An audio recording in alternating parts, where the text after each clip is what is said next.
Bez gara ievadu un motivējošas uzrunas apskatīsim Etherneta kadru.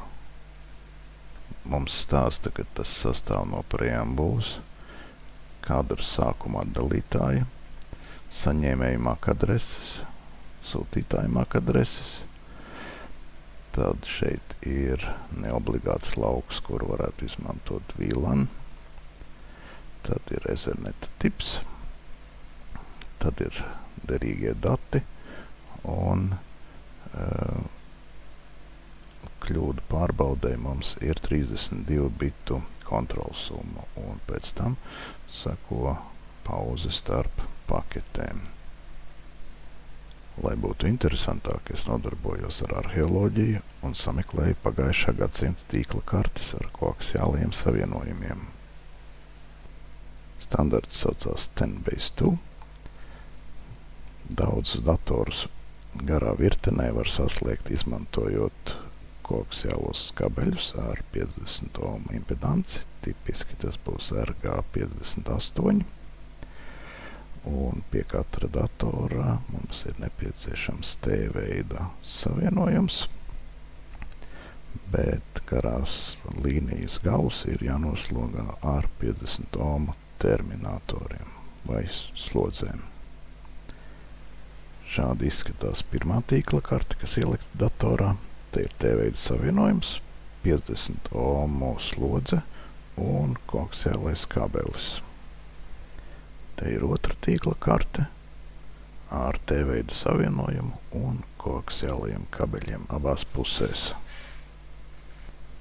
Un šeit, lai apskatītos, kā izskatās signāli, koaksiālais kabelis ar terminatoru ir pieslēgts pie ciparu osciloskopa. Te es esmu attālināti pieslēdzies abām mašīnām. Pirmās mašīnas nosaukums ir Alfa. Viņas IP adrese ir tāda, kas beidzās ar 25.1. Otras mašīnas nosaukums ir Beta. Un viņas IP adrese beidzās ar 25.2.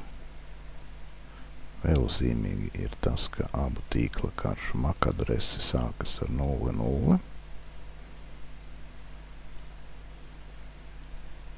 Un tad es no pirmās mašīnas mēģināšu sapingot otru mašīnu.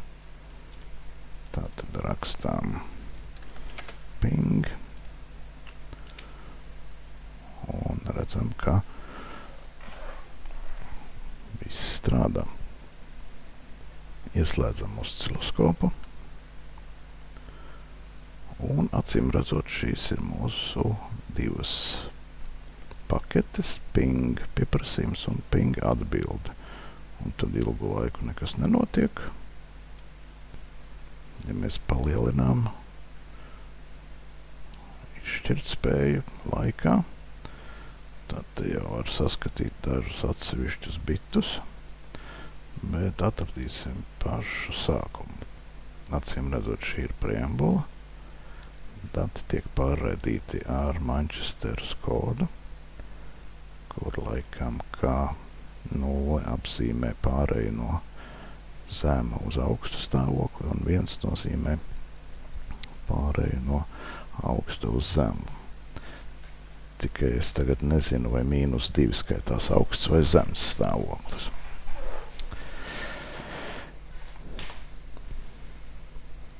Tā skatāmies, mēģinām notrāpīt uz pašu sākumu.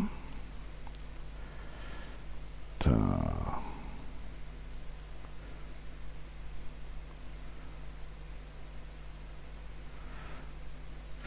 Nu, lūk. Tātad laika intervals starp divām pārējām ir 100 nanosekundes, kas atbilst 10 megabitiem sekundē. Un sākumā mums tātad ir preambula, kurā tiek raidīts 1.0, 1.0, 1.0, 1.0 un tā tālāk.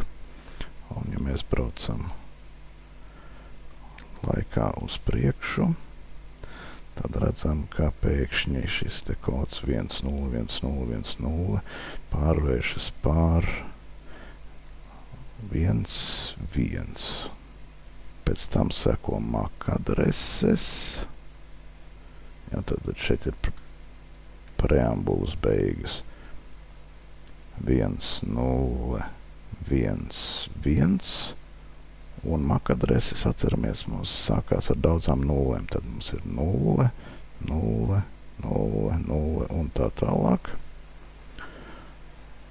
Un pēc tam sako MAC adreses mainīgā daļa.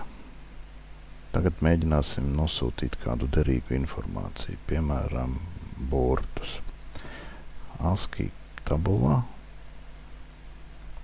piemēram, mazais B un mazais C atšķiras par vienu bitu. Paskatīsimies, vai šo bitu var saskatīt Etherneta kadrā. Lai to izdarītu, mēs uz otrā datora palaidīsim Netcat programmu, kas klausīsies UDP paketes uz porta 12345, un šī te mistiskā ievada rindiņa mums nodrošinās, ka burti tiks sūtīti un saņemti pa vienam, negaidot jaunas rindas ievadi. Tā, un tad mums ir vajadzīgs arī līdzīgs Netcat klients. Rindiņa līdzīga.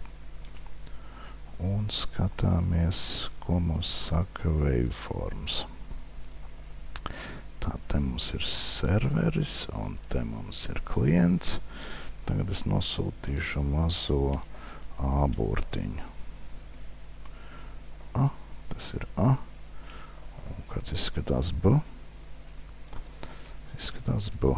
Un kas izskatās C. Šāds izskatās C. Tad atšķirības starp B un C.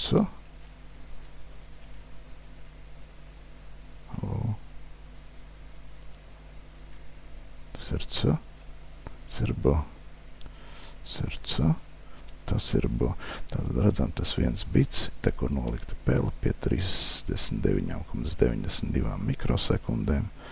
Tur tātad mums mainās slīpums no negatīva uz pozitīvu. Tas ir tātad B, un tas ir C. Tas ir B, un tas ir C. Un šādi izskatās A, un šādi izskatās B, un šādi izskatās C, D, E, F, G. Neliels aprēķins. Viena bita nosūtīšanai mums ir nepieciešams 100 nanosekundes. Viena burta nosūtīšanai mums būtu nepieciešamas 800 nanosekundes. Bet, lai to izdarītu, mums ir jāsūta viss garais Etherneta kadrs, kas mums aizņem. Nu, paskatāmies. Iebīdīsim viņu tātad no 0 līdz...